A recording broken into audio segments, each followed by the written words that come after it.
Golf Central on YouTube is brought to you by the new elite family of woods and irons from Callaway.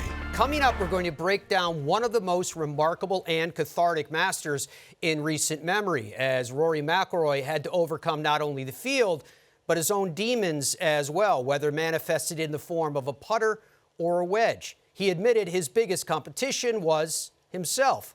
Plus, we'll have Todd Lewis's exclusive sit-down with the new career Grand Slam winner. Palmer, Watson, Snead, Mickelson. They're just a few of the names of those that are considered amongst the all-time greats. Yet none of those distinguished names won the career Grand Slam. In fact, there were only 5 coming into the week. Here we look at the winners of the career Grand Slam all-time. And there you can see Gene Sarazen secured it at the 1935 Masters, then known as the Augusta National Invitational. Ben Hogan at the 53 U.S. Open. Gary Player at the 1965 U.S. Open. Jack Nicklaus at the 1966 Open. Tiger Woods at the 2000 Open. Rory McIlroy at the 2025 Masters. Amidst the drama and at times seemingly unbearable emotions from both the players and the fans, it's understandable to forget that less than a month ago, Rory McIlroy won the Players in a playoff, outdueling J.J. Spaun at the PGA Tour's flagship event. But this Masters victory, for obvious reasons, seemed to carry so much more weight. Here's Rory with the press. You know, there were points in my career where I didn't know if I would have this nice garment over my shoulders, but I didn't make it easy today. I certainly didn't make it easy. I was nervous. It was one of the toughest days I've ever had on the golf course. In a funny way, I feel like the double bogey at the first sort of settled my nerves. And it's funny, walking to the second tee, the first thing that popped into my head was John Rahm a couple of years ago making double and going on to win. So, you know, at least my mind was in the right place and was at least thinking positively about it. But just a complete roller coaster of a day. You know, it was very tricky out there. It almost felt more like a U.S. Open than a Masters at some points, just with how firm and fast the greens got. But yeah, just really proud of how I bounced back from you know, from the double on 1, from the double on 13. I don't know if any Masters champions had 4 doubles during the week, but maybe I'm the first. But yeah, just a complete roller coaster of emotions today, and honestly, you know, what came out of me on the last green there in the playoff was, you know, at least 11 years, if not 14 years of pent-up emotion. You know, since 2011, I think it's so ironic as well. I got to my locker this morning and I opened it up and there was a note in there from Angel Cabrera and just wishing me luck. And Angel Cabrera was the player I played with in the final day in 2011. So just it was a nice touch and a little bit ironic at the same time. And it's been 14 long years, but thankfully I got the job done.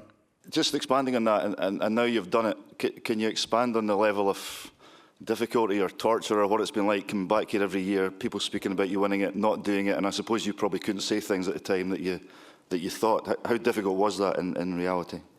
It's very difficult. I think I've carried that burden since August 2014. It's been 11 years, it's nearly 11 years.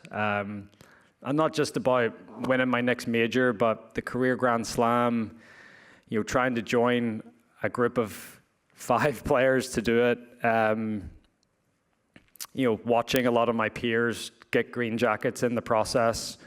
Yeah, it's been difficult, and I've tried to approach this tournament with the most positive attitude each and every time that I've shown up, and I think just the sort of cumulative experience that I've gained coming back here each and every year, I feel like I get a little more comfortable with the shots needed. You know, I talked about it at the start of the week, but you know, there's talking about it and actually doing it. And yeah, today was difficult. I was unbelievably nervous this morning. Really nervous on the first hole, as you witnessed with the double. But as I said, that sort of calmed me down, and I was able to bounce back and show, that resilience that I've talked about a lot. And yeah, no, look, it was a heavy weight to carry, and thankfully now I don't have to carry it, and it frees me up. And I know I'm coming back here every year, which is lovely. There was points on the back nine today. I thought, have I let this slip again? But again, I responded with some clutch shots when I needed to, and really proud of myself for that. But yeah, it's been a emotionally draining week for a lot of reasons, a lot of just roller coaster rounds and late finishes, and so just absolutely thrilled to be sitting here at the end of the week as the last man standing. As Rory asked the media now multiple times, what are we going to talk about next year, as the burden of when, which over the years became a question of if McIlroy would win at Augusta, and quiet the voices both externally and internally. As we welcome in Tripp. So Tripp, how much was Rory's Masters, and in particular the final round, seemingly a reflection of his entire career?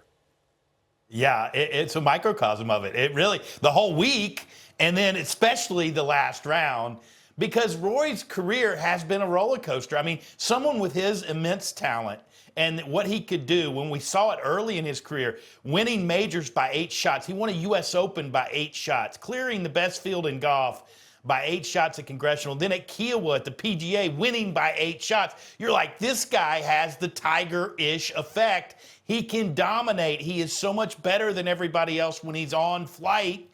And then there would be a dip based on what the expectations were. He still had a remarkable career, 29 wins. I mean, it's remarkable. There's no question about that. But there have been peaks and valleys, and the peaks are very, very high, and the valleys have been pretty low. Again, any tour player would probably take Rory McIlroy's lows, but I'm speaking of at the elite level, being one of the best players in the world. And if you just look at the Masters and you go through the week and you look at, round number 1 to round number 2, how he finished round number 1. I mean, bogey in a par 5 after hitting 2 beautiful shots into it. Doubling that hole, 15 in round 1, and then a double at 17. But bounces back with a beautiful second round 66, and go to round 3 where he was started off in fuego. I mean, he was on fire. So many straight threes, and then, he makes some sloppy bogeys, some mistakes. So up and down there, and then especially the final round. I mean, I thought it was over when he cleared the water at 12 and he laid up and he has just a wedge into 13. I'm like, he's going to make par here at worst and, a birdie. And then he hits it in the water and makes a double. And then there's another double in there as well. It's just like you see so many of these ups and so many of these downs, but ultimately his talent that got him to the level that he is, and now to put himself on Mount Everest in the game of golf, having the career Grand Slam, just being the 6th person in history to do it. It is amazing, but I think the week was reflective of what his career's been like.